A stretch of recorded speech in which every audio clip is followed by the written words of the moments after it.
So, avant de passer à l'épisode de la semaine, on vous rappelle de vous abonner, de share, partager, like, anything. C'est très apprécié à la famille. Vous savez déjà où est-ce qu'on fait l'émission, le podcast, ça se passe ici au iReligion Store à Montréal. You know the motto, everything you see is for sale. Et bien sûr, il faut qu'on shout out la famille, les Day One, Smoke Signals. They got us right from the beginning and got us floating like an angel over here. Ouh oui, yes sir. What's up tout le monde et bienvenue sur le podcast a.k.a. No Cap. What boy J7. Votre boy le podcast. Vous savez déjà comment qu'on fait chaque semaine, week in and week out au podcast, man, sur 11MTL, le brand que vous pouvez truster, right? Yes I sir. don't know how we doing it, man. Cette semaine, c'est spécial. Dis-le. Aujourd'hui, on a une jeune entrepreneur. OK. Aujourd'hui, on a quelqu'un que tout artiste sérieux a besoin dans sa carrière. Sortez vos calepins. Aujourd'hui, on a la femme derrière Arty Avocat, Allez, follow.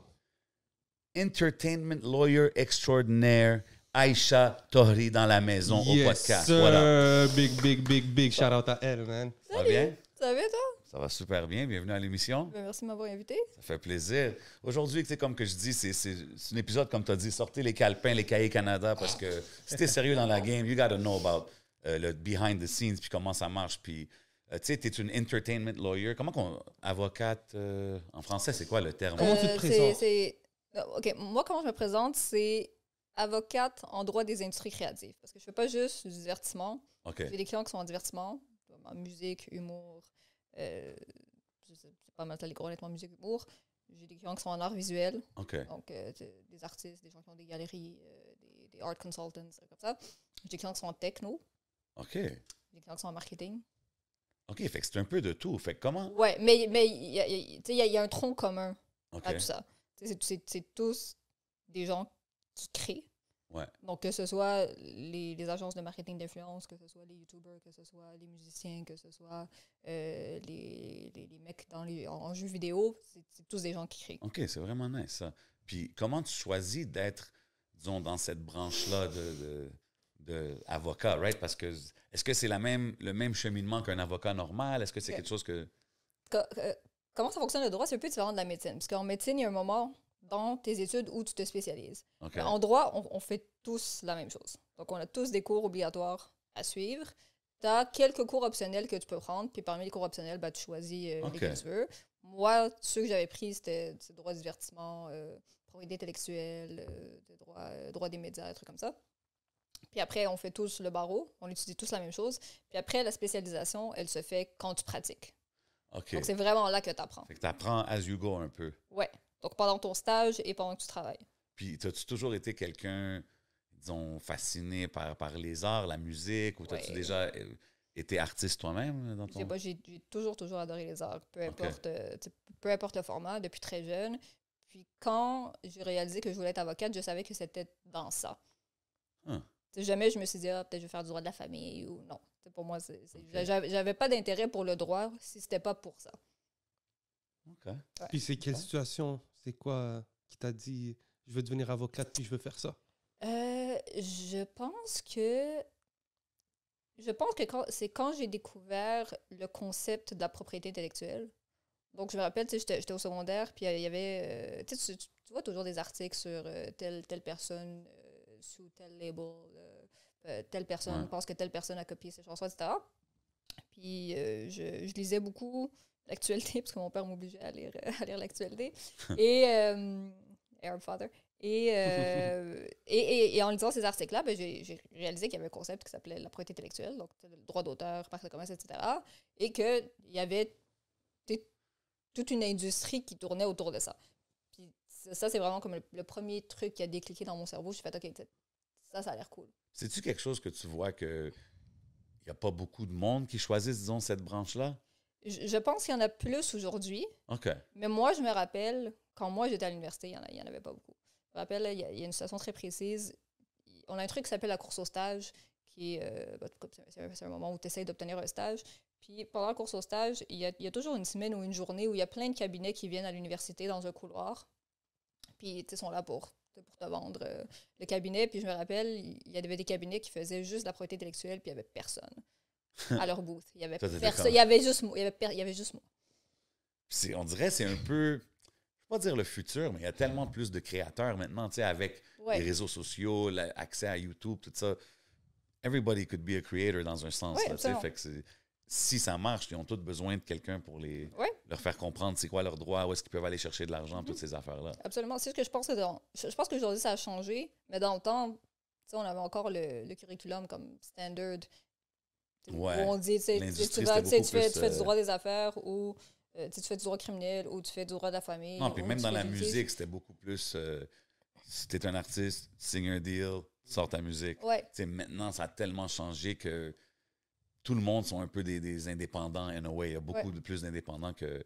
Puis il y a des revenue streams qu'ils peuvent aller chercher, peut-être qu'ils ne savent pas. Puis je pense qu'on n'en parlait pas aussi autant dans les médias de ce genre de dossier-là comme au Québec. On entendait beaucoup ce qui se passait aux États-Unis. Ouais. Puis on savait que, tu sais, en Californie, des avocats qui faisaient ça, il y en avait plein. Ouais. Mais moi, je trouve que quand j'étais jeune, je voyais pas beaucoup de news coverage sur les artistes locaux.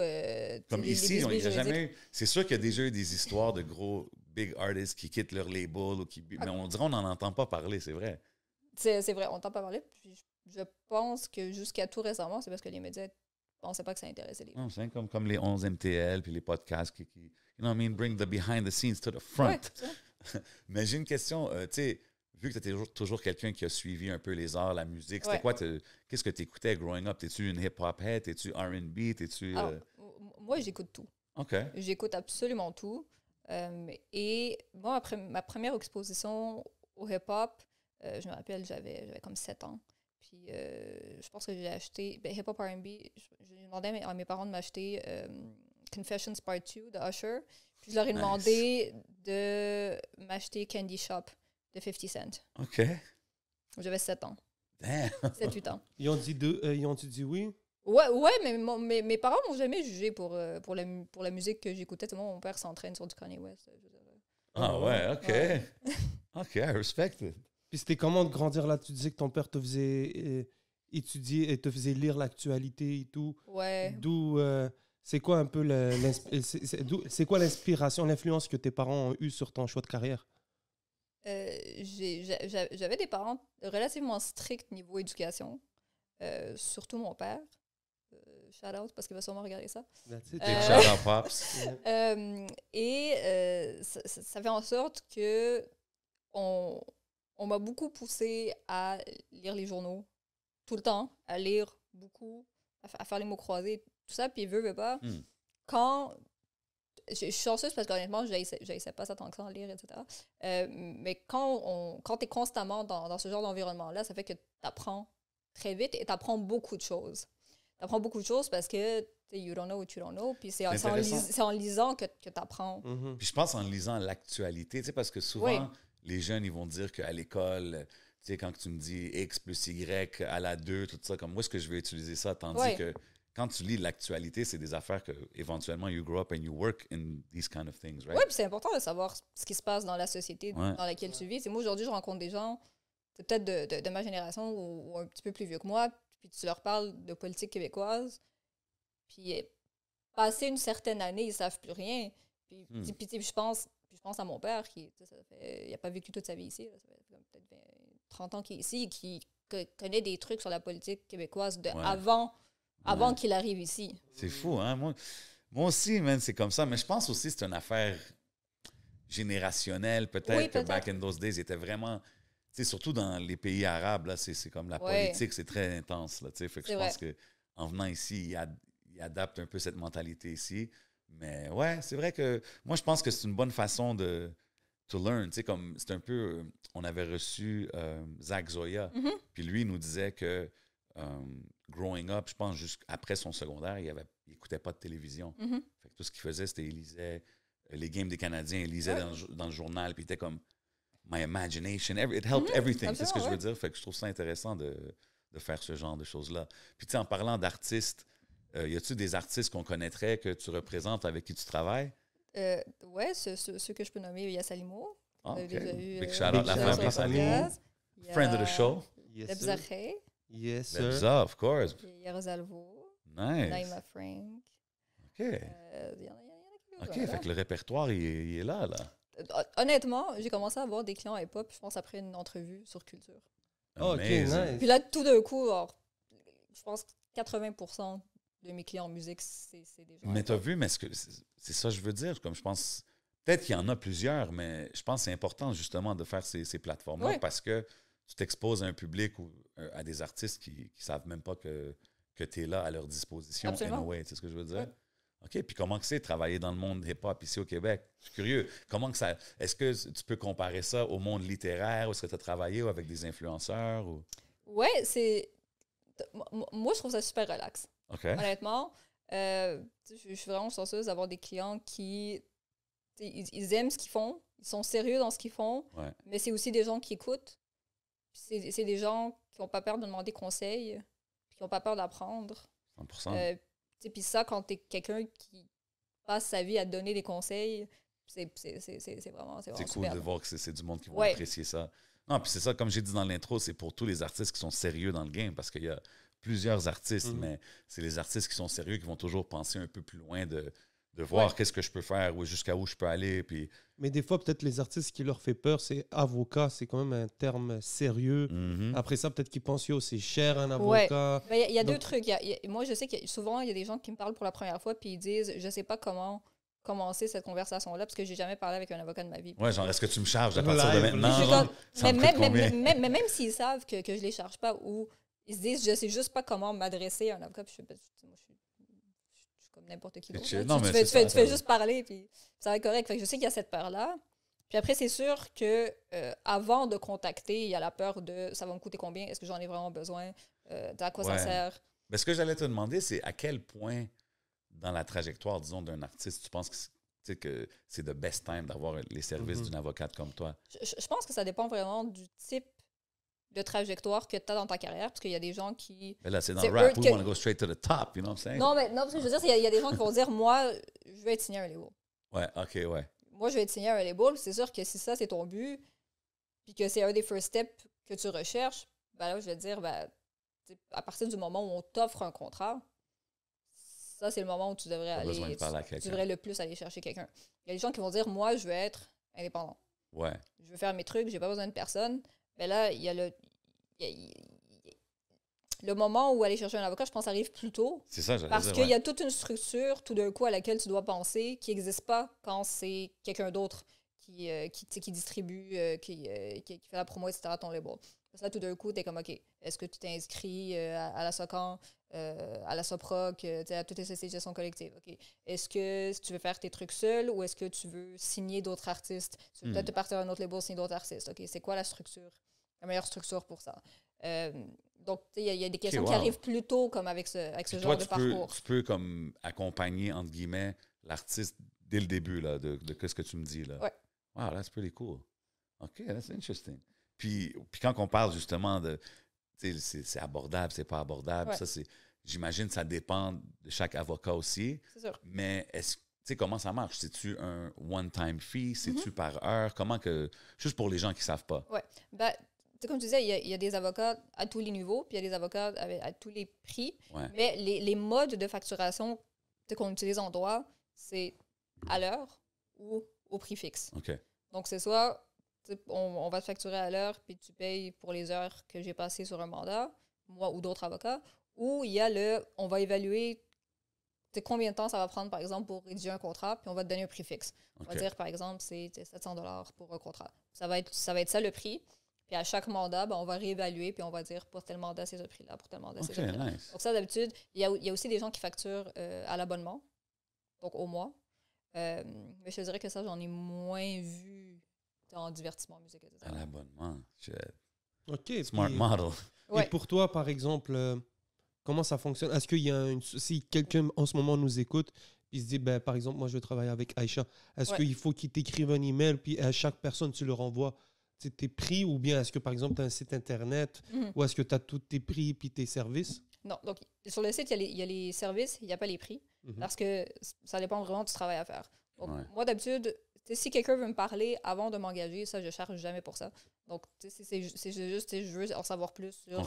Mini-consultation. C'est ça, genre, mais pas consultation juridique où je te donne des conseils, mais vraiment plus consultation de comme comment est-ce que tu peux m'aider, combien est-ce que ça va coûter, c'est quoi le processus, de répondre à toutes ces questions-là. Au moins te situer, genre. C'est ça, je le fais toujours avec plaisir. Cool. Il y a des gens qui veulent une rencontre, il y a des gens qui veulent juste les réponses par courriel, puis c'est bien correct comme ça. Puis après ça, moi, pour la plupart des mandats, je facture à prix fixe. Okay. Les seuls trucs où je facture pas à prix fixe, c'est de la consultation, de la négo. Normal. Puis de la négo. Parce que c'est tout ce qui est... Tout ce que je peux pas évaluer d'avance, parce que ça dépend, par exemple, la négo, ça dépend de est-ce que l'autre partie collabore, est-ce que ça leur prend 40 ans à répondre, est-ce que... Oui, c'est ça, ça varie tellement. Exactement. Donc, tous les trucs que je peux pas évaluer, je les facture à l'heure. Puis tous les trucs que je peux évaluer, normalement, mes clients, ils me disent « Yo, Aïcha, j'ai besoin d'un contrat pour tel truc. » Je suis « OK, ça va te coûter tant. » Puis ils me disent « OK. » C'est vraiment intéressant parce que, tu sais, on parle de comment, exemple, l'entrevue culture, Charlotte à eux, a aidé à un peu entrer dans le game. Là, tu es ici avec nous. Mais tu es quand même quelqu'un qui a un YouTube channel, qui a un TikTok. Tu sais, puis tu parles de donner des conseils. Tu donnes quand même des bons conseils aussi sur le channel YouTube. Puis un peu, tu situes même les étudiants qui veulent rentrer et étudier dans le même field. En plus, j'enseigne le trimestre prochain. Wow! Où ça? À l'Université de Montréal. Je co-enseigne le cours de droit du divertissement. Wow! Ça me donne presque envie de m'inscrire, man. C'est intéressant. C'est un cours que j'ai pris. C'est fou. Parce que ça fait 5 ans que tu pratiques? Ouais. Puis déjà, t'enseignes. Damn! Ouais. OK, you're doing it. Ouais. Puis tu sais, comme... Félicitations, porte ton collar, on est là pour ça. Je co-enseigne, on est deux. Mais non, mais c'est dope. Shout out à ton co-enseignant. Mais c'est dope à voir. Puis tu sais, quand que je vois les choses comme le YouTube, tu sais, le YouTube, c'est en anglais. Ouais. Est-ce que ça t'aide-tu à spread your wings in a business way, tu sais, puis avoir des clients dehors du Québec? Ouais, parce que le YouTube, c'est bizarre parce que moi, à la base, je l'ai fait pour les étudiants en droit. Donc, parce que je recevais tellement de questions sur plein de trucs, puis souvent, c'est les mêmes questions, puis un jour, je me suis dit, tu sais quoi, je vais faire une vidéo, je vais répondre à tout. Puis comme ça, comme les gens vont arrêter de me poser comme des 48 000 fois les mêmes questions. Puis, je fais une vidéo, 2 vidéos, 3 vidéos, et la majorité du contenu, c'est vraiment du contenu qui est fait pour les étudiants. Mais ce qui est drôle, c'est que souvent, il y a des clients qui me contactent pour la première fois. Puis là, je leur parle, si on fait un meeting, je leur parle, puis ils me disent « Yo, je suis tombée sur ta vidéo YouTube. » Ou genre des créateurs de contenu ou des influenceurs, etc., qui, quand je leur dis « Ah, j'ai un YouTube », ils sont réconfortés d'une certaine manière, puisqu'ils se disent « OK, elle comprend. » Ouais, 100%. Elle sait comment ça fonctionne. Si j'ai des questions sur quelle musique est-ce que je peux utiliser sur mon YouTube. C'est comme même moi, quand que j'ai vu que tu avais un channel YouTube, ouais. J'étais comme, oh, OK, man. Like, tellement plus facile à en apprendre, puis sur ton métier, sur toi, sur comment tu vois un peu les choses, right? Oui, puis je pense que c'est... Je pense qu'au-delà de la théorie, je pense que c'est bien aussi de faire les choses puis de savoir... C'est pas juste la partie théorique, juridique, mais de savoir... Au-delà du droit, ça a l'air de quoi avoir un channel sur YouTube? Au-delà du droit, ça a l'air de quoi être sur Instagram ou faire des TikTok? Ouais. Puis tu vois, un autre truc que j'avais fait vraiment sur un coup de tête, c'était prendre des cours d'écriture humoristique à l'École nationale de l'humour. Ah ouais? Ouais, parce que ça aussi, c'était un truc où c'était dans le temps où on attendait la décision Mike Ward. Et Mike Ward, Jérémy Gabriel. Puis j'avais des gens qui me disaient, écoute, si ça part en couille, je vais peut-être devoir t'engager pour que tu passes à travers mes textes. Puis je voulais pas être dans une situation... Ça, c'est Mike Ward, ça, qui... Non, pas Mike Ward, mais il y avait des gens en humour qui me disaient, tu va peut-être falloir que tu passes à travers mes textes. Mes affaires. Puis, je voulais pas être celle qui fait juste barrer les trucs et dire, ça, tu peux pas dire ça, tu peux pas, sans pas dire ça. Leur mot. Ouais, puis sans donner d'alternative qui serait drôle. Fait j'ai fait le premier cours pour ça, puis finalement, c'était vraiment cool. Fait qu'après ça, j'ai fait le deuxième. Mais moi, personnellement, je trouve ça important de tester l'autre côté. De tester l'autre côté. Tu te mets vraiment comme dans les souliers de la personne avec qui tu travailles. Ouais, bon, puis j'aime ça. Fait que, je pense que ça aide aussi. Mais tu sais, entre moi et toi, tu trouves pas que ça serait whack que les humoristes commencent à faire ça? Genre de dire à leur avocat, check mon texte, man, comme on est rendu là? Mais les avocats des diffuseurs le font déjà. Oh, depuis 15, 20, je veux dire, depuis des années. Tu passes à juste c'est comme on courir, add un deuxième layer de un peu censure. Mais est-ce que c'est pareil c'est partout comme ça ou est-ce que c'est juste au Québec? Non, c'est partout comme ça. Okay. S'il y a quelque chose qui passe à la télé, puis qu'un diffuseur paye pour, puis qu'il y a de la publicité, parce qu'aux autour des émissions, il y a de la pub. Là. Ouais, mais Les diffuseurs vont toujours passer à travers le texte. mais on dirait qu'aux States, il n'y a pas eu... Comme le monde, il actionne pas les stand-up like that, Dave genre. Chappelle, bro. Par Non, exemple. des deux. Chappelle, quoi? Les deux. Ben, il n'y a pas eu Plus l'histoire de qu'ici. Netflix où est-ce que. Non, mais c'est pas comme quelqu'un comme « Hey, t'as fait une joke sur moi. Ah, so I'm pardon. suing you. » Ok, Tu sais ce que je veux ouais, dire? ouais, Comme- ouais. J'ai trouvé ça Ben, comme... T'as eu le slap de l'autre, mais bon. Mais non, Ouais, mais d'habitude, même ça, il y a tout- même pas tout- rien, tu comprends? Toutes les émissions TV vrai. font passer les textes par... Tu trouves pas Parce qu'au que- parce- Québec, c'est un peu plus conservateur, disons? Non, parce que c'est une question d'assurance aussi. Ah ouais? As-tu Ok. des rappeurs qui viennent te dire check mes textes parce que je suis subventionné? Non, non, non. OK, mais tu sais quoi, c'est intéressant que tu dis ça parce que, tu sais, moi, quand que je regarde un peu le côté légal du music business, Ouais. j'ai toujours appris sur les histoires des choses aux States. Tu sais, Ouais. Death Row Records, Mhm. Dre, Parr, whatever, toutes Mhm. les histoires qu'on entendait as kids. Puis ici, vu que justement l'industrie a des subventions involved et tout, est-ce que ça change le côté, disons, légal? Est-ce que ça change un peu la donne ou c'est un peu la même chose pareil? C'est une bonne question, ça. Ça change la donne dans le sens où il y a des obligations additionnelles qu'il n'y a peut-être pas dans d'autres marchés OK. parce qu'il n'y a pas de subvention. Et je pense que ça fait en sorte que les artistes sont peut-être plus à l'affût de ce qui se fait niveau budget parce qu'ils se disent, tu sais, je sais que tu as reçu une subvention pour OK, ça. ouais, c'est ça, c'est différent. C'est ça. Ouais, c'est plus open book. Tandis que là-bas, c'est plus une business. Ben, je sais pas si c'est. Je dirais pas que c'est autant open book, mais je pense que les artistes, ils y pensent à deux fois quand ils se font dire j'ai dépensé tant en marketing sur ton Ouais. album. Parce que Ouais. là, c'est de dire, ben, je sais pas, moi, je sais que tu as reçu 50 000 en subvention. Comme, t'es pas en train de me dire qu'on a passé le 50 000 au complet. Tu sais, je pense qu'il y a plus de Ouais. ces scénarios-là OK, ouais. que dans d'autres marchés. Puis tu sais, toi, tu es une avocate, mais avant la cour, comme je sais pas c'est quoi les termes, comme tu vas pas en Ouais, cour ouais, avec je suis les- comme moi, j'appelle ça pré-litige. OK. Fait Ouais. que si, exemple, quelqu'un t'engage, puis il faut qu'il aille in court, il faut qu'il engage une autre avocate, c'est Ouais, je comme... réfère. OK, c'est toi qui réfères tout je le monde réfère, avec qui tu travailles. puis souvent, les gens qui font du litige, tu sais, c'est des gens qui sont très bons en litige, mais qui n'ont pas nécessairement les connaissances sur un domaine donné. Donc, ça m'est déjà arrivé tu sais, d'être là en support tu sais, pour expliquer certains, ouais. Ouais, certains termes ou expliquer comment certains trucs fonctionnent. Tu sais, l'industrie, excuse-moi, Vas-y, l'industrie ben oui, de la ben. musique, c'est Ça se voit que connu. t'en as des questions, vas-y. Non, mon mais tu frère. sais, j'ai tellement de... Ça me fait penser à des affaires. Tu sais, comme, the music industry, c'est comme connu d'être genre l'industrie où est-ce que ton premier deal, c'est comme quasiment accepter que tu te fasses... tu te fais avoir, entre guillemets, right? Comme, surtout aux States. Comme moi, je me base toujours aux States, Ouais. right? Est-ce que tu trouves que c'est... Tu sais, puis l'artiste, c'est toujours le dernier à être payé, right? Oui, absolument. Comme distributor, this, label, tout le monde qui font les vidéos, les producers, puis qu'est-ce qui reste, c'est un peu l'artiste Ouais. qui prend le reste. Pourquoi que tu penses que l'industrie de la musique, c'est structuré de cette façon-là? Là, je vais deep, là. Je veux pas aller trop deep, mais comme... Pourquoi je pense que c'est structuré comme ça? C'est un peu unfair, non? À la base. Honnêtement, je ne saurais pas comment répondre à cette question-là. Je pense que c'est une industrie qui, contrairement à d'autres industries, est passée à travers beaucoup de changements. Ouais. Mais je pense que ça change de plus en plus, même, justement, là. Mais quand je parle de changement, je parle les manières de faire de l'argent avec la musique sont tellement différentes de ce qu'elles étaient avant.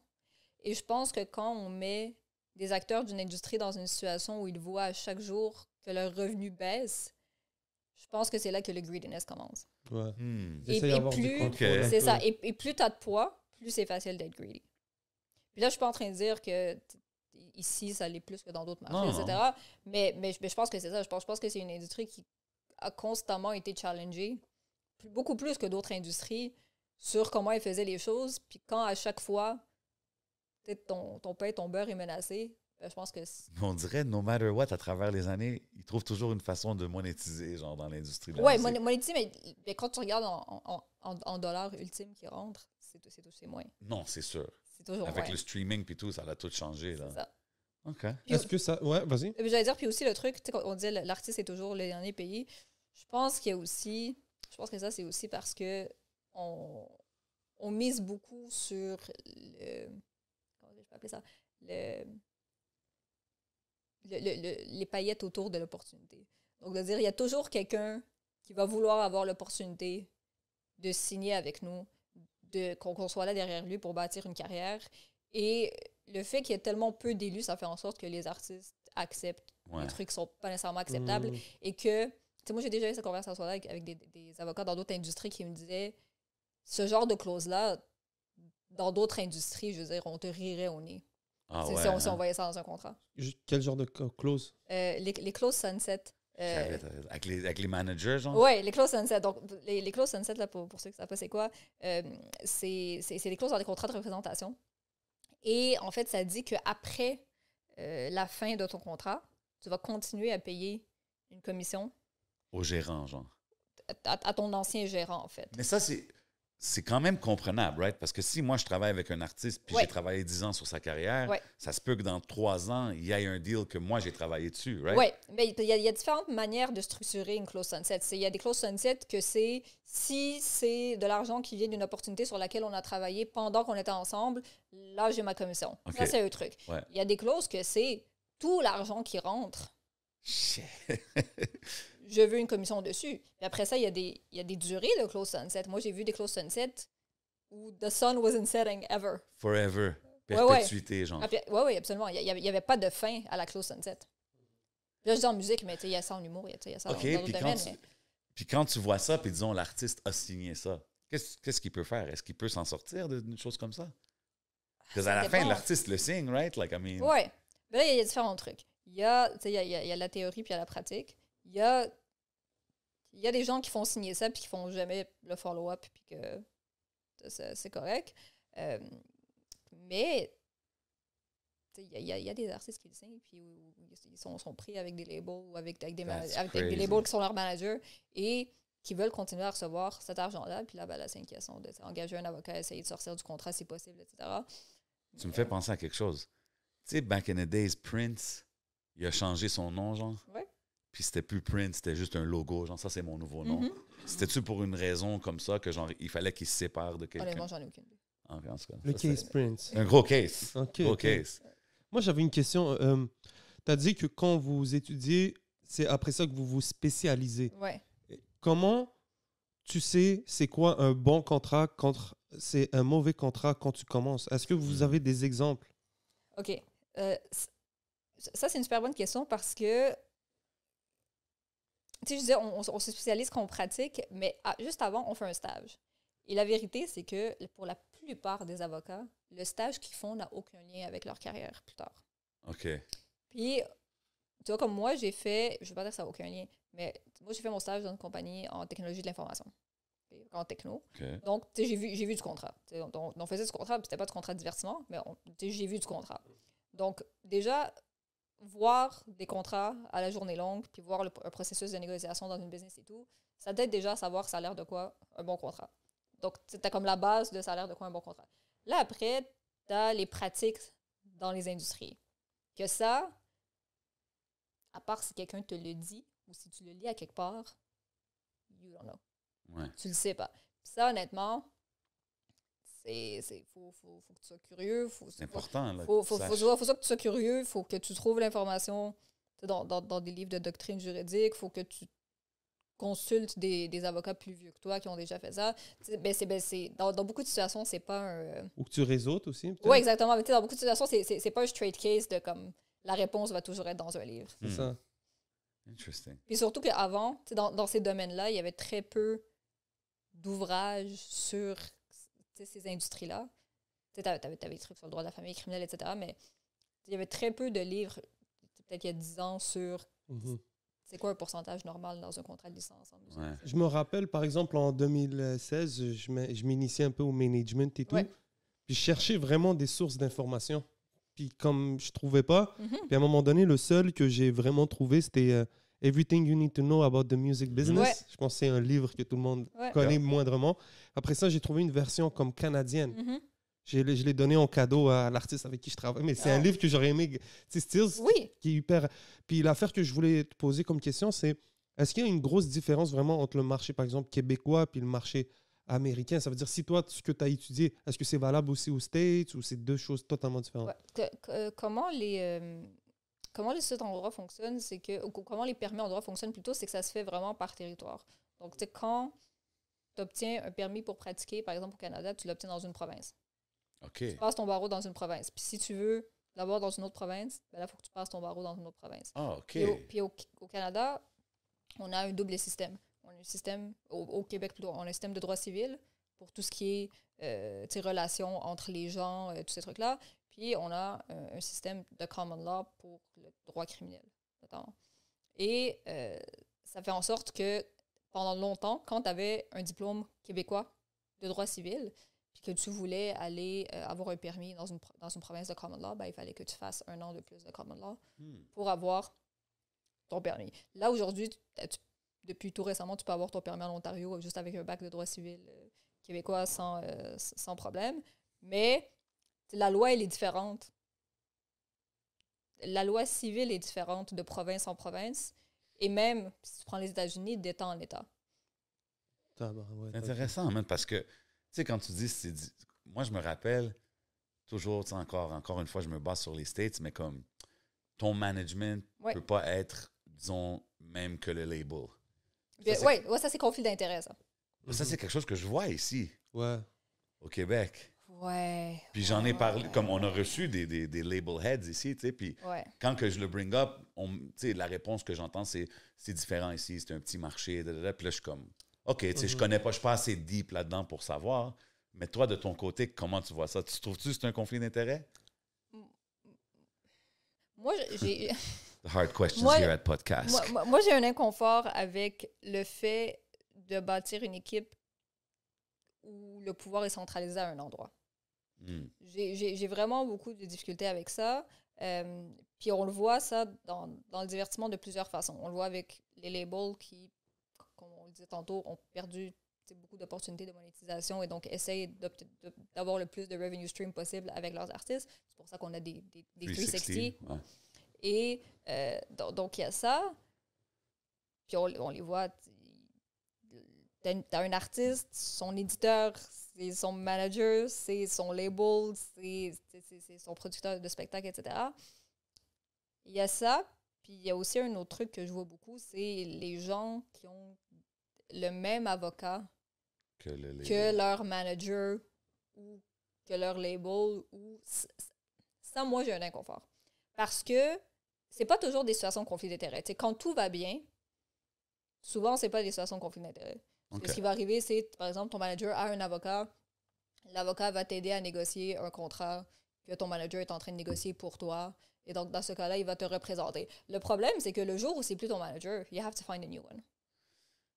Tu perds un peu tout ce qui vient avec, parce que lui, il vient avec un package. Puis moi, j'en ai eu des clients comme ça, là, qui avaient une équipe juridique et qui ont dû engager quelqu'un d'autre lorsque la relation avec leur manager a chié parce qu'ils ne peuvent plus te représenter. Puis toi, est-ce que tu deals avec des situations comme ça? Exemple, un artiste, disons, qui est avec un label, qui ne s'entend plus ou qui veut sortir de son contrat. Est-ce que toi... OK, fait que toi, tu peux négocier ce genre de deal-là. Oui, ça, j'en ai fait. J'en ai fait avec des éditeurs, j'en ai fait avec des agences, avec des agences de tout type. OK. Ouais, j'en ai fait. Est-ce que j'ai l'impression que le fait que les artistes soient, que le public, les gens dans l'industrie soient mal informés sur ce niveau-là, permet peut-être à des gens de peut-être pas profiter du système, mais que comme une fois que c'est un peu ça. C'est qu'après ça, tu peux avoir des avantages tellement pour longtemps, puis après ça, t'es tellement rendu gros que comme tu peux devenir tellement la grosse machine, puis pouvoir faire ce que tu veux un peu dans ce game-là. Oui, puis il y a un sentiment de confiance aussi qui se bâtit. Puis ce sentiment de confiance-là fait souvent en sorte que ça aveugle des fois les artistes, puis ça aveugle les décisions qu'ils prennent. Où tu dis comme objectivement, moi des fois il y a des situations où je dis objectivement, ça c'est pas un bon deal.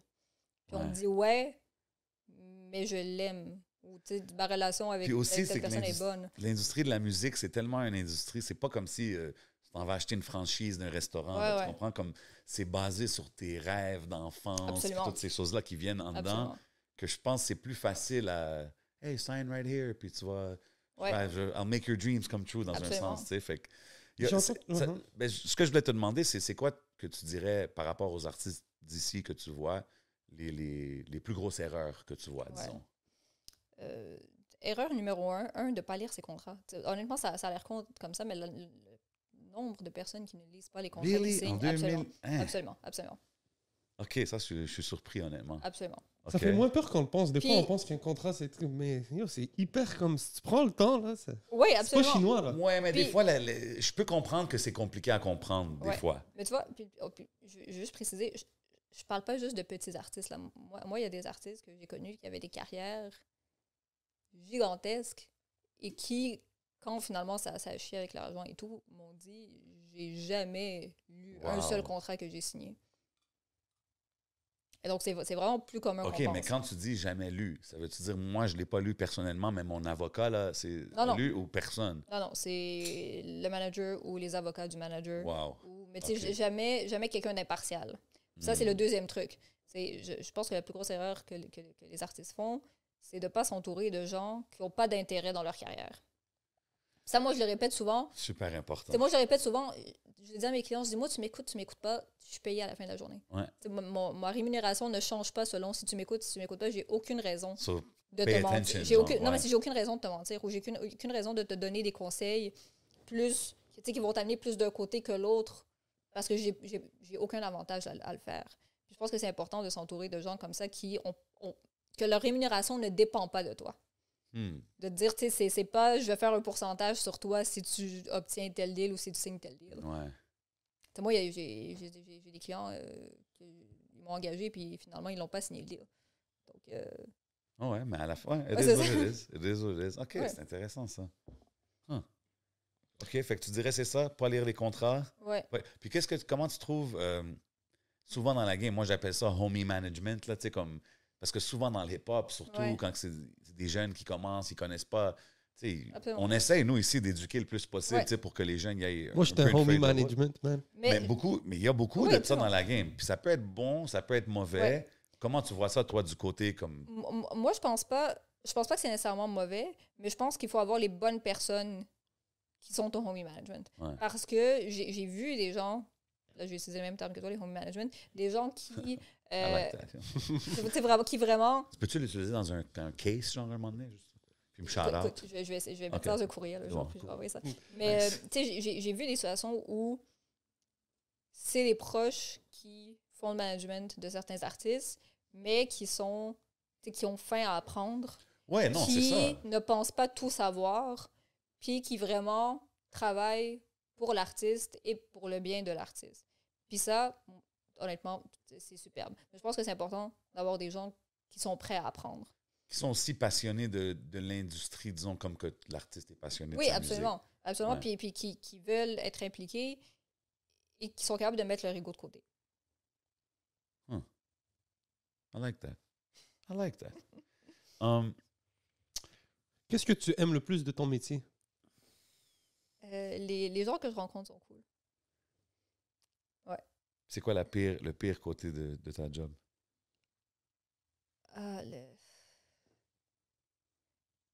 Des fois, gérer l'anxiété des clients. Ça dealer beaucoup avec ça, avec les artistes. Moi, je suis quelqu'un d'anxieux là, dans la vie.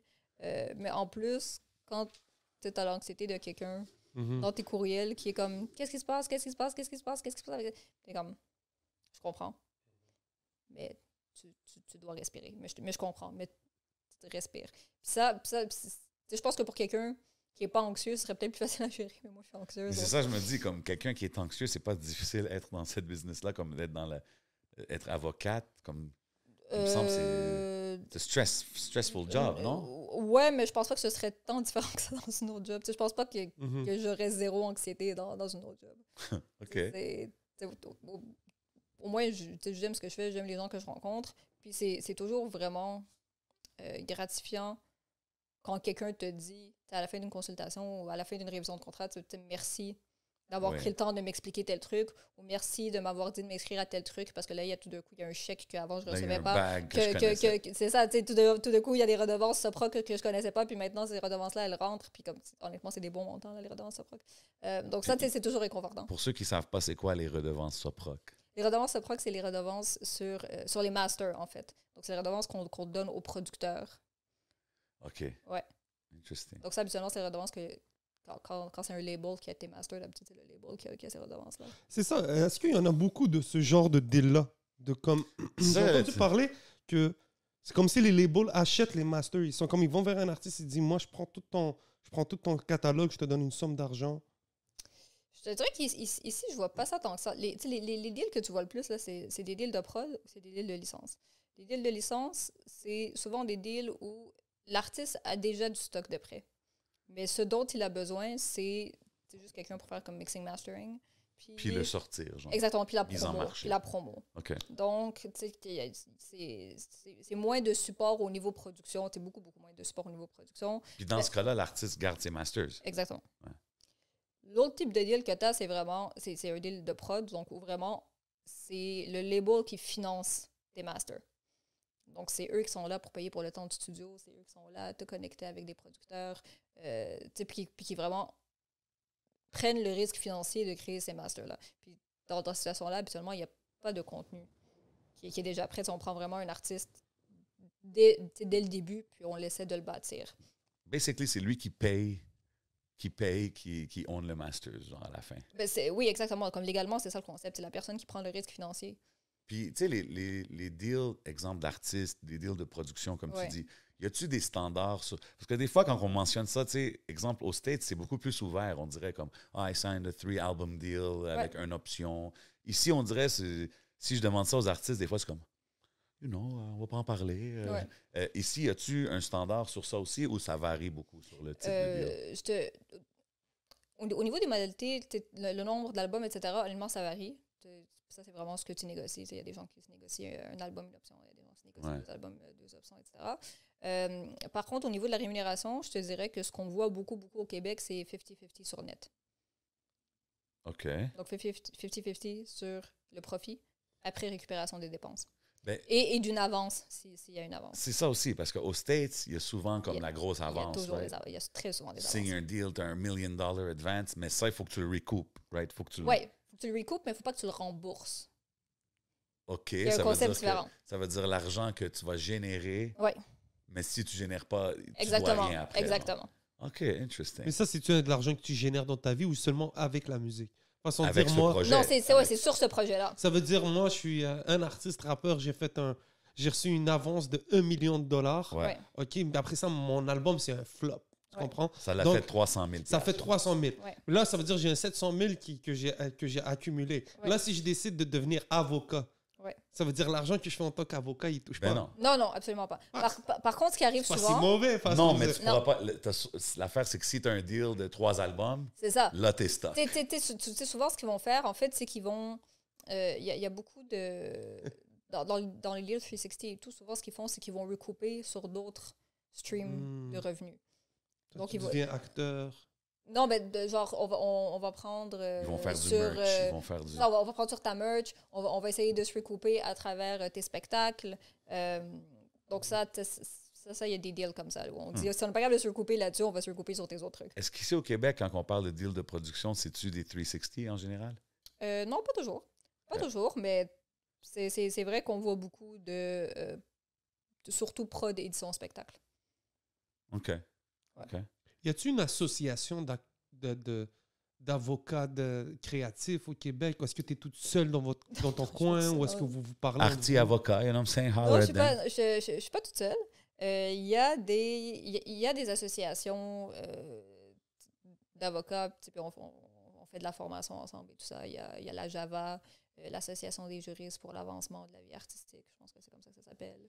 Il y a l'ALAI, qui je me rappelle vraiment pas du tout de qu'est-ce que ça veut dire, mais c'est à travers le Canada. Donc non, je ne suis pas seule. Il y en a plusieurs au Québec, parce que l'industrie culturelle au Québec est quand même en santé. Mais est-ce qu'au niveau, par exemple, de la musique, Ouais. est-ce que, par exemple, les conversations sont de plus en plus sérieuses? Parce que, regarde, par exemple, là, il y a le streaming Ouais. qui est rentré. Est-ce que les gens prennent ça plus au sérieux, peut-être même le rap et tout? Ou est-ce que vous parlez pas de ça? Juste savoir c'est quoi que la place que le rap, la musique a dans l'industrie créative, ou est-ce que vous parlez plus de d'autres domaines? Ben écoute, les conversations que moi j'ai eues, parce que c'est sûr que en formation, on parle pas de quelle place a le rap dans l'industrie, parce que c'est des formations juridiques. Mais quand je parle aux gens, je pense que les avocats sont très conscients du fait que le rap / le hip-hop, c'est la musique la plus écoutée ever. Et c'est la musique qui fait le plus de streams. Et ça a nécessairement un impact sur le type de deal que tu es capable d'avoir. Parce que la vérité est que pour aller chercher un deal de distribution directement avec ton distributeur, moi, ce que je vois, c'est que la plupart des gens qui sont capables de faire ça, c'est les gens qui font du rap. Parce que leurs stats sont extrêmement élevés. Puis le hustle. Oui. Il y a du gros hustle Oui. dans les artistes. Oui, parce que souvent, ces gens-là, contrairement à peut-être dans d'autres types de musique, souvent, il y a beaucoup de ces gens-là, c'est des indépendants. Ouais. Il y a beaucoup de gens qui sont capables d'aller se chercher des deals directement avec des distributeurs en owning leur master et en étant totalement indépendant. Puis c'est pas quelque chose que tu vois tant dans d'autres types de musique. Ça me fait penser à quelque chose. Tu sais, comme... Oui, il y a beaucoup plus d'artistes qui sont comme ça, indépendants, qui créent leur propre business. Shout out Salimo, shout out à Lebza. Ben oui. Yeah, of course. Lebza, Salimo, Toutes SNS, les autres, il y en a plusieurs, tu sais. C'est les clients qu'on parlait tout à l'heure. Ouais, 100%. Mais est-ce que, tu sais, exemple, au Québec, on dirait, j'entends souvent que c'est juste quand tu signes sur les grosses, les producteurs reconnus ou des plus gros labels que tu vas avoir d'autres opportunités, tu sais, les choses de télé ou les choses... Est-ce que ces opportunités-là sont aussi ouvertes pour les indépendants? Tu sais, comme même on parle de licence, je sais pas, like, use your song here, use your song there. Quand tu parles de télé, est-ce que tu parles de genre on va utiliser ta chanson à la télé ou est-ce que tu parles genre on va te voir à la télé? Parce Ben, que c'est deux concepts différents. OK, mais break it down, parce que moi, je trouve que quand on voit la majorité des artistes qu'on voit sur les grandes plateformes, c'est toujours des artistes qui sont signés, tu sais, sur les producteurs reconnus. Mais des fois, il y en a qui peuvent faire peut-être autant de bruit, mais à cause qu'ils sont indés, peut-être c'est plus difficile. Est-ce que is that a fact ou c'est juste un mythe? Je pense qu'il y a différents facteurs à ce à quoi tu fais référence.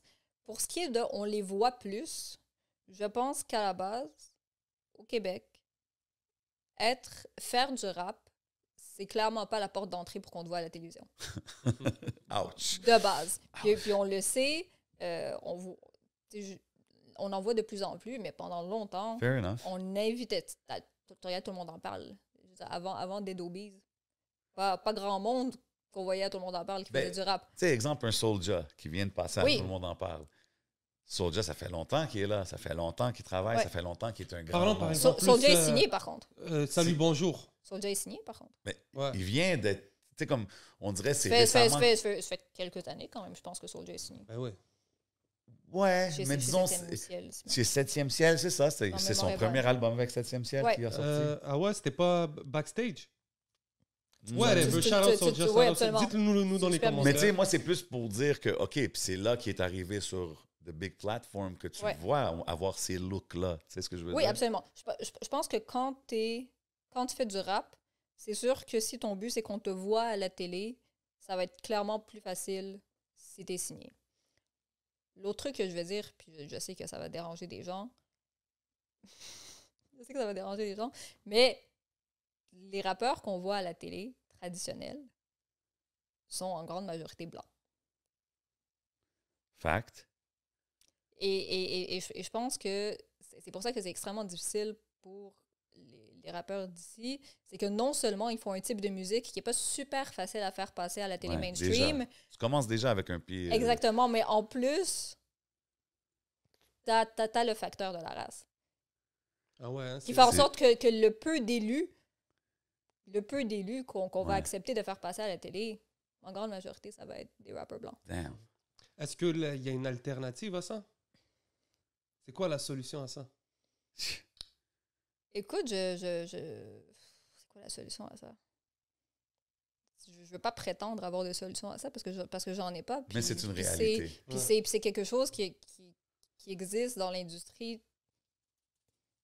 non seulement de la musique en général, peu importe le type, mais qui existe dans toutes les industries où on parle de passer à la télévision, où c'est moins facile de se faire voir si tu fais pas partie de la majorité. Puis si, à part ça, il y a quoi d'autre? Bro, il y a Salut, bonjour, puis c'est juste Annie Soleil Proto qui parle. On big voit même pas shout-out à elle. Ouais, déjà, Ouais. elle commence à faire de quoi, mais tu sais, c'est ça. Tu sais, on dirait que c'est... Je pense qu'il faut pousser.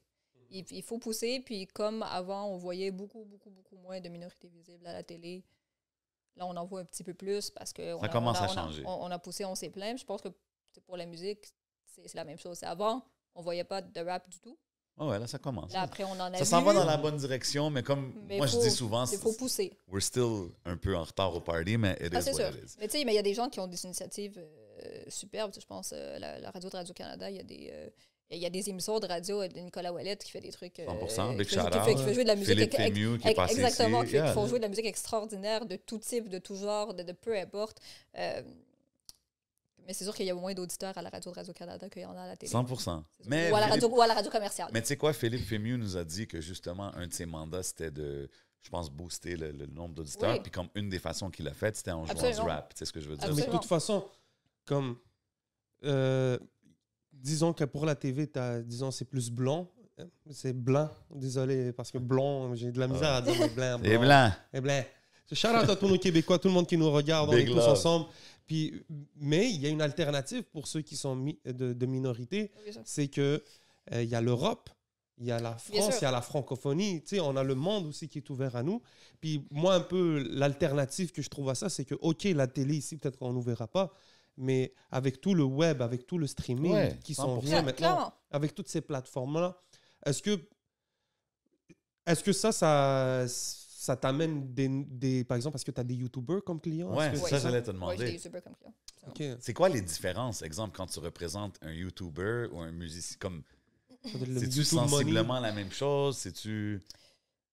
Je te dirais que la grosse différence, c'est que c'est plus facile, je pense, de monétiser ce qu'on fait quand on a bâti sa carrière sur une plateforme, Hmm. parce que les gens arrivent une fois que l'audience elle est déjà là. OK. Tu sais, tu crées un YouTuber, tu crées tes vidéos, tu les crées, tu te crées une communauté, tu crées ton audience, puis là, les gens commencent à être intéressés puis à vouloir t'engager pour des trucs parce qu'ils voient les chiffres que tu as. Ouais. Et cette création de contenu-là ne nécessite pas souvent de l'argent de labels, de tierces parties ou de d'autres acteurs. Tu es capable de faire tes trucs tout seul et de trouver seul ton audience et de la bâtir. OK. Alors que je pense, dans l'industrie de la musique puis dans l'industrie du divertissement, dans beaucoup de situations, c'est dur de créer une audience de taille. Surtout quand tu as Seul. les monstres de labels qui sont là à côté de toi qui peuvent t'offrir un fast lane dans ce que tu veux faire. Puis je pense par exemple à YouTube, tu veux regarder une vidéo sur quelque chose qui t'intéresse, tu cherches le mot-clé qui t'intéresse, tu tombes l'as. sur une vidéo sur le sujet, puis souvent ça c'est la porte d'entrée des YouTubers. Tu veux écouter une chanson rap? Ouais. Good luck pour qu'on trouve. Combien de chances pour qu'on tombe sur toi en premier? Ouais. OK, mais ça m'amène vrai. à une question. Fait que si tu es un YouTuber puis tu réussis à build toute ton affaire tout seul, à quel point il y a besoin d'une avocate ou du legal advice? Ah, ben c'est parce qu'à ce moment-là, une fois que tu as bâti ton audience, ben, tout d'un coup, il y a des gens qui veulent t'offrir des contrats. Il y a des gens qui veulent utiliser ton image pour vendre. OK, fait que toi, tu les aides à situer un peu dans leur valeur ou qu'est-ce que... Moi vraiment, là, j'ai pas de prétention de savoir la valeur de mes clients. Fait que souvent, ce que je leur dis, c'est... Ouais, mais basé sur des stats, des choses comme ça, non? Ouais, il y a des trucs pas sur des stats, mais honnêtement, ça dépend. Ça dépend du type de contenu qu'ils créent, ça dépend de la plateforme sur laquelle ils sont, etc. Moi, j'ai des clients qui sont plus que capables, pas tous, mais il y a beaucoup de clients qui sont plus que capables de négocier les prix, mais le problème, c'est le restant des clauses. OK. C'est le deal, il va durer combien de temps? OK, tu veux une exclusivité. Ton exclusivité, elle va durer combien de temps? Le contenu que je crée, tu vas pouvoir l'utiliser pendant combien de temps? Puis si tu veux le réutiliser pendant plus longtemps que ça, combien est-ce que ça va te coûter de plus? OK, ouais. Parce que souvent, ce que tu vois dans les deals, c'est je te paye puis je veux utiliser ton contenu forever. Non, exact. Donc, c'est surtout pour ce genre de clause-là auquel ils ne pensent pas nécessairement parce que le point central du contrat, c'est combien est-ce qu'on va te payer et pour quel contenu. C'est intéressant, tu dis ça, parce que même dans le monde des podcasts, right? Bien sûr. Comme avec C'est le même concept. avec les sponsors et les choses comme Le ça, même des concept. fois, il faut que tu fasses comprendre aux sponsors que, hey, man, this ad, ça reste en perpétuité, ça reste Absolument. toujours, là, tu sais, fait que ça a une valeur, ça. Ah oui, absolument. Ça a beaucoup de replay value, tout ça. OK, ouais, c'est intéressant, Ouais, ça. on a appris cette année. C'est bon. C'est cool. S'il y a bien une chose qui est bien dans mon année 2022, c'est Aïcha. Ben, Oh, c'est dope, gentil. c'est dope. Non, même dans cette conversation, on apprend, c'est très dope. As-tu des anecdotes qui ont marqué ta carrière? Ouais. On regarde ça pour le Patreon. On regarde ça pour le Patreon, c'est-tu trop Non, je peux. spicy? Non, je peux en raconter. Je donnerai pas de nom, mais il y a des fois où... Moi, j'ai le luxe de pouvoir choisir mes clients. Boss talk, pop your Non, collar. mais tu sais, de pouvoir dire, tu sais, comme, tu sais, oui, je veux travailler avec toi, ou tu sais, oui, Ah ouais. je le file Swipe pas. left, swipe à gauche Puis, ou swipe à droite. ce qui est, ce qui est drôle dans le rap, c'est que les gens ont souvent plusieurs manières de faire de l'argent dans le milieu du rap. Et des fois, je me fais contacter pour des trucs, mais vraiment où j'ai aucunement la compétence. Mais comme je trouve ça tellement drôle. Il y a un jour, il y a quelqu'un qui m'a contacté. Il m'a dit écoute, j'ai un problème juridique. Je me suis fait arrêter pour quelque chose que j'ai dit dans une de mes chansons. Hmm. Puis j'ai lu le truc, puis j'étais comme je peux pourquoi tu me contactes, pourquoi? Ah ouais. Parce que je peux vraiment pas t'aider. Comme est-ce que tu veux quelqu'un en criminel? Comme est-ce que tu veux? Il me dit non, j'ai déjà un autre avocat en criminel, mais je me suis dit que peut-être que tu vas m'aider. Puis j'étais comme Not my department. ouais, non, j'essaye de penser à ce que je peux faire pour toi, mais je peux vraiment rien faire Ah ouais. pour toi. Hein? Ouais, donc des fois, il y a des demandes comme ça qui sont drôles. Il y a beaucoup de gens qui me contactent pour que je pitch à des labels, OK. ce que je ne fais pas. Puis ça, je pense que c'est un truc vraiment américain, que les gens lisent aux États-Unis, puis qu'ils importent ici, mais je sais, ici, il y a très peu d'avocats qui vont... OK. Moi, j'en connais pas personnellement des avocats qui pitchent à des labels. Dans ta perspective d'avocate, c'est quoi que les labels ont à offrir aux artistes qui est vraiment intéressant? Une expertise. OK, une expertise. Une expertise. Ouais. De l'argent. Puis quand je parle d'argent, je parle pas nécessairement d'avance, mais l'argent Pour financer. pour financer un projet ouais. que tu veux qu'il sorte. Une structure, parce que c'est pas tous les artistes qui sont capables ou même qui veulent bâtir une structure eux-mêmes et gérer une structure Gérer tout eux-mêmes. ça, Ça te ouais. permet d'avoir une équipe qui est là, qui est un point central de référence pour toi. Et ça te permet d'avoir accès à un réseau.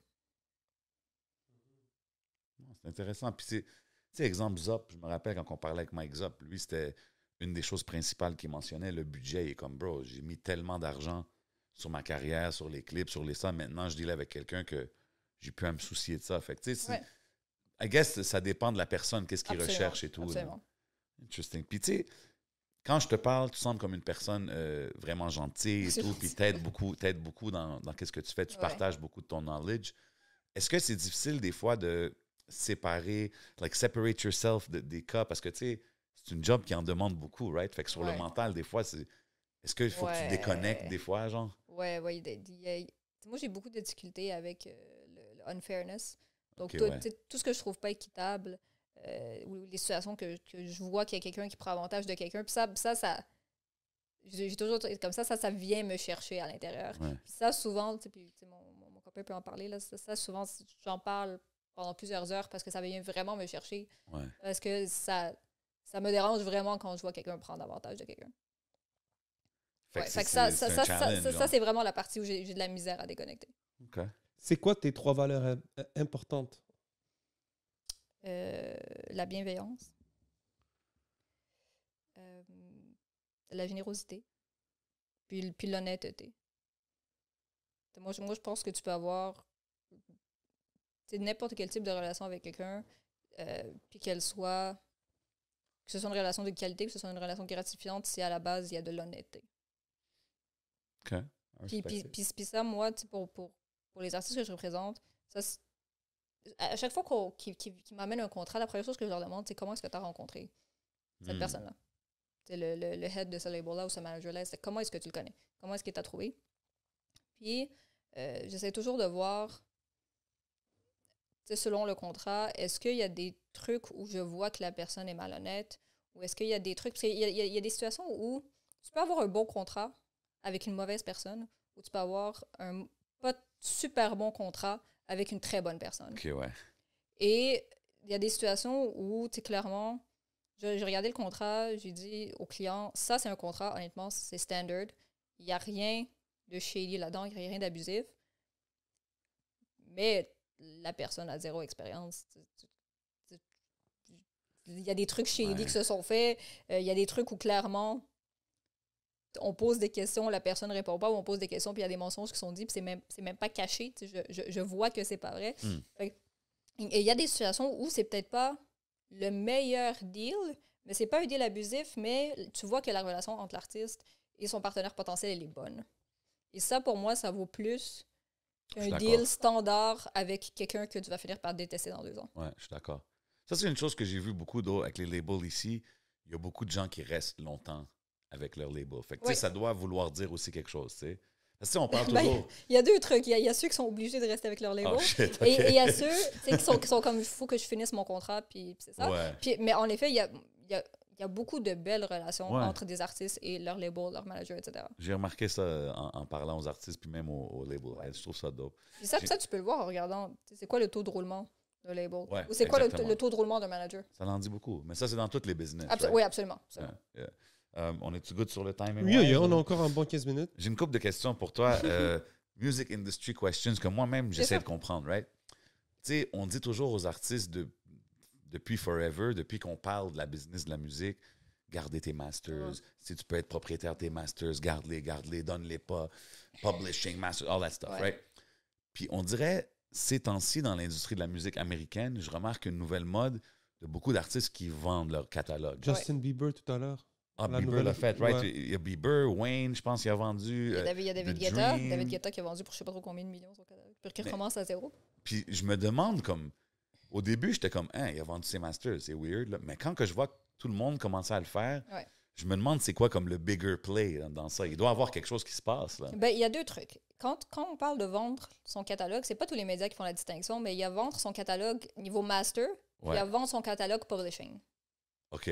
Explique la différence. Ben, quand tu vends tes masters, ce que tu vends, en fait, c'est la possibilité d'exploiter les masters et de prendre les revenus qui sont générés par les masters. Tu vends tout, dans le fond. Ouais, Quand donc- moi, je vends mon master, je vends tout. Ben, en fait, peux faire ce que tu veux avec la musique. Si tu vends tes masters, tu sais, moi, je pourrais faire un deal de distribution avec quelqu'un, les distribuer. Je peux aller ça, tout ce que tu vas faire un me deal de concerne licence. plus. Oui, par rapport au master. OK. Juste au master. Et tu as les gens qui vendent leur catalogue de publishing. Et ça, c'est... Tu sais, dans une chanson, tu as une moitié qui est les redevances pour l'artiste, puis tu as une moitié qui est les redevances pour l'éditeur. L'éditeur. Et donc, ça, habituellement, tu vends comme le 50% de redevances. Ça, c'est vraiment pas recommandé, right? En Ben, gé- non, il y a plein Ah de ouais?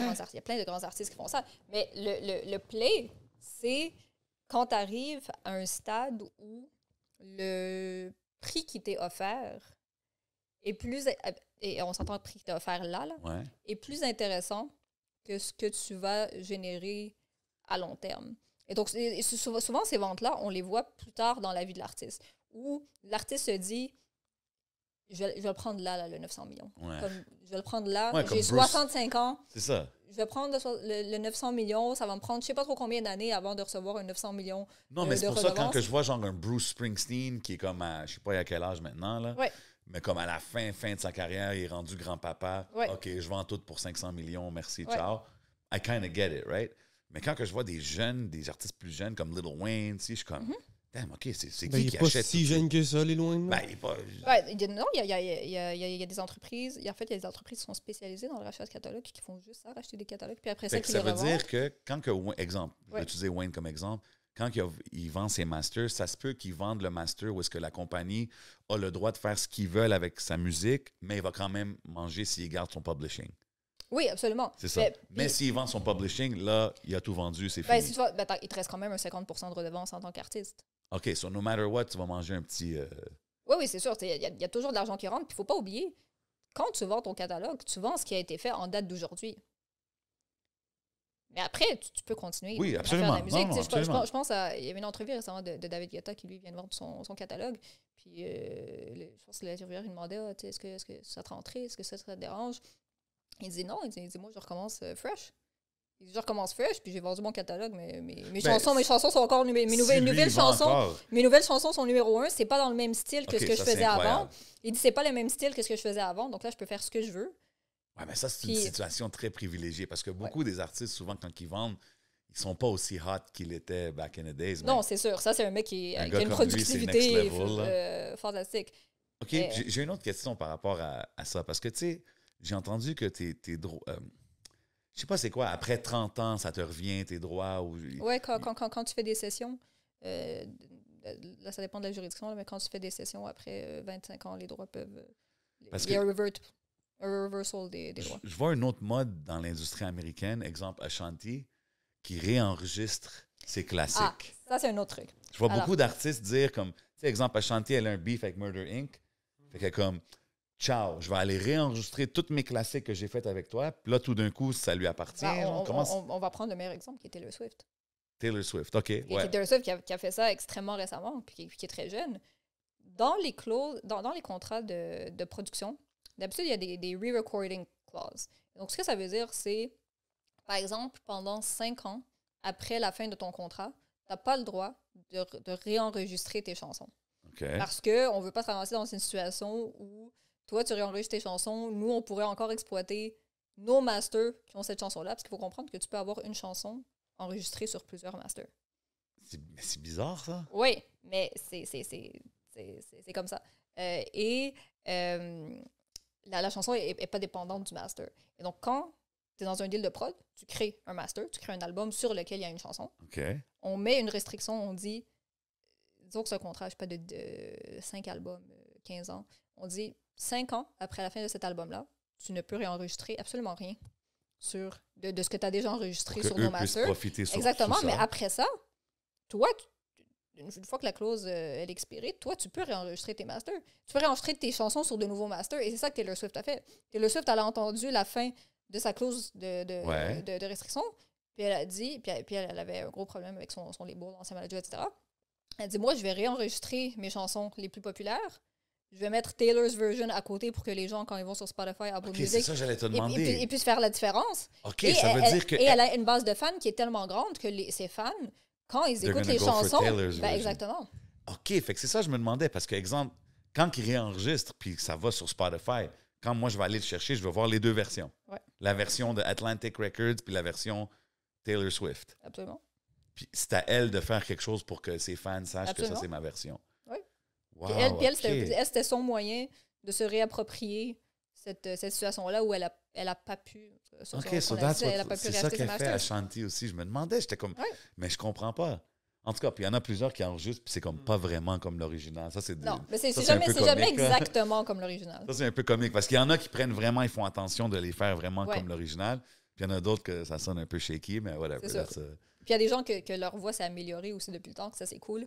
Ou que, tu sais, en la chantant live, tu fais tout le temps une petite version différente. Oui, Là, absolument. c'est comme, c'est pas la même chose. But yeah, it's interesting. OK.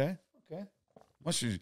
I'm pretty much questioned out. J'ai demandé toutes les Ouais. questions que j'avais demandées. Ouais, moi j'avais une question. Hey, shout out Smoke Signals, man. Ça fait genre 3-4 questions que j'ai dans ma tête qui tournent, puis je les oublie juste parce que je suis comme, ah, ok, je vais écouter la conversation. Shout out. Big shout out à My Smoke bad, Signals. man. Moi, j'avais plein de questions. Random. Yo, big shout out à Raisha. tous ceux qui Vraiment vont désolé, au Smoke Smoke Signals. Ben Vous oui. connaissez c'est où la place, on n'a Ben pas besoin de oui. trop parler. Big shout out à la famille. Mais la 100%. question m'est revenue. Tu as dit que tu allais commencer à être professeur, tu allais donner Ouais. des cours. C'est quoi que le cours que tu enseignes? C'est quoi exactement? C'est séminaire de gestion de cas pratiques en droit du divertissement. Donc, c'est un cours pratique en droit du divertissement. Ok. Puis c'est quoi comme. C'est quoi les chapitres de ce cours-là? Façon de dire. Fais-nous un résumé de ton cours. Vends-nous ton cours. Ben écoute, je l'ai pas encore préparé parce que ça fait pas longtemps que je sais que ça fait pas longtemps que je sais que je vais OK, faire ça. c'est du fresh news. Mais je l'ai pris ce cours-là, donc je peux dire un peu ça a l'air de quoi. En fait, c'est quand moi je l'ai pris, c'était un cours où on avait 2 cours de théorie au début. Donc juste pour t'expliquer comment ça fonctionne le droit d'auteur, tous ces trucs-là. Puis après, honnêtement, après presque chaque cours, on avait un invité qui était un invité que le prof connaissait, qui était un avocat puis qui travaillait dans un avocat ou une avocate qui travaillait dans différentes parties de l'industrie du divertissement. Donc, par exemple, on avait, mais un jour, c'était le directeur général de l'Office national du film. Ou un jour, on avait sa collègue qui faisait droit de divertissement, puis qui parlait que dans le temps, eux, ils allaient au Festival de Cannes, puis le cabinet d'avocats payait pour qu'ils aillent au Festival de Cannes. Un autre jour, c'était quelqu'un qui fait du clearing de samples, du clearing de droits d'auteur pour les films, pour la musique, etc.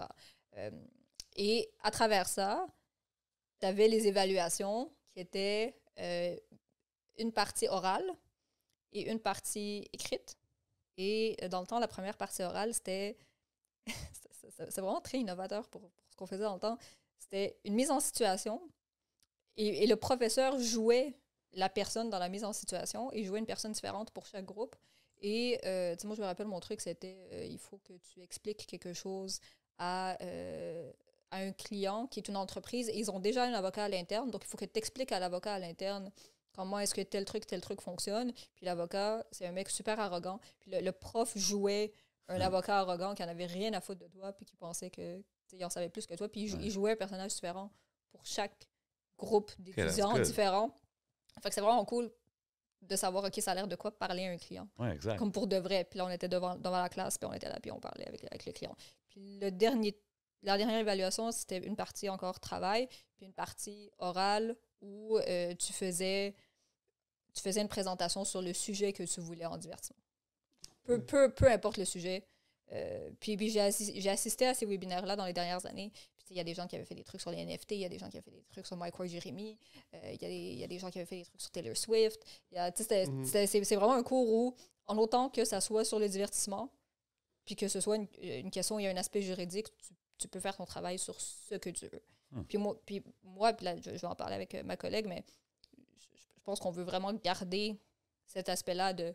On veut que vous parliez de trucs qui vous intéressent et que vous sachiez créer du contenu juridique et parler juridiquement de situations d'actualité qui vous intéressent et que peu importe le sujet, nous, c'est la seule chose qui est importante pour nous, c'est que ça fasse partie du divertissement. Après, si vous, il y a un truc qui vous intéresse plus que d'autres, faites-le.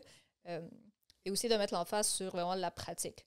Parce que à l'université, on fait beaucoup, beaucoup de théorie. Puis, honnêtement, t'arrives sur ton stage ou t'arrives dans la vraie vie, puis comme ça n'a rien à voir. T'apprends sur le tas. Puis ça n'a rien à voir, puis c'est stressant, puis en tout cas, t'as l'impression que t'es en retard, puis ça, c'est parce qu'on n'a pas beaucoup de...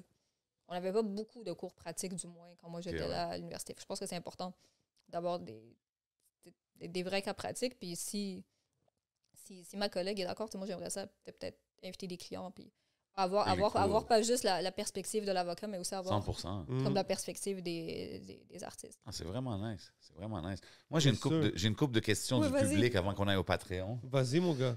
Premièrement, pour C'est Aïcha, des vraies questions du public? tout ce qu'on fait ici, c'est vrai. Et Si shout je out te au public. dis, je suis big love à tout le monde. Si tu aurais un livre à recommander à quelqu'un qui veut apprendre sur l'industrie, que ce soit au Québec, I guess au Québec, je veux dire, ça serait quoi? OK. Il y a un livre sur le droit d'auteur qui est vraiment un livre de base. C'est comme gros comme ça. C'est super mince, bien expliqué. Je me rappelle pas du nom, mais je vais vous le donner. OK, on va le mettre dans la description. J'ai juste là. Bon, non. Attends, Prends le temps, je vais te le Il n'y donner. a pas de stress, on est là Je avec vais notre te le public. donner you parce know que je pense que je Shout out l'avais Smoke mis. Signals. Ah ouais. Parce que je l'avais mis sur mon Instagram. Non, mais c'est cool. Ah, voilà. Principes généraux de la loi sur le droit d'auteur. C'est un petit livre comme ça. OK. Ça explique comme toute la droit d'auteur. Donc, c'est quoi? Qu'est-ce qui est protégé? C'est quoi les droits voisins qui, en musique, c'est les droits des producteurs, les droits des artistes-interprètes, C'est etc. intéressant que tu me dis ça. C'est super clair. C'est vraiment pas juridique. C'est 30 $ le livre.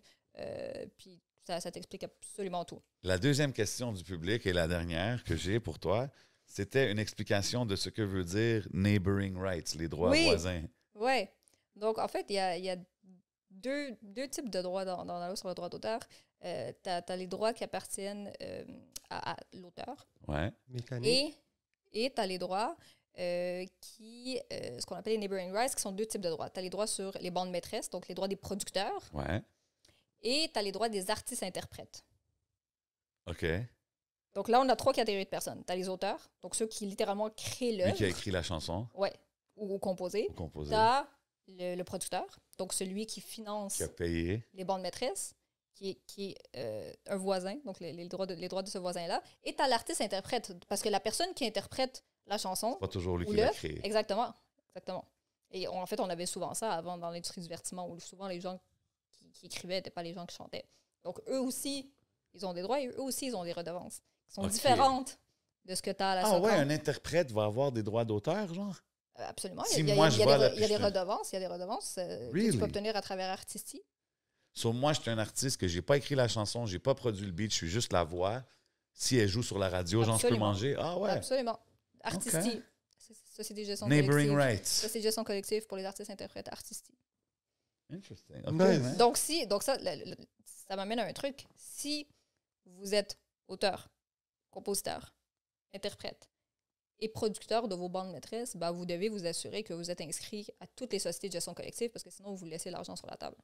Y a-t-il beaucoup d'artistes au Québec qui ont des bags, sleeping bags, qui sont un peu partout, comme ils ont de l'argent qu'ils ne sont pas allés chercher?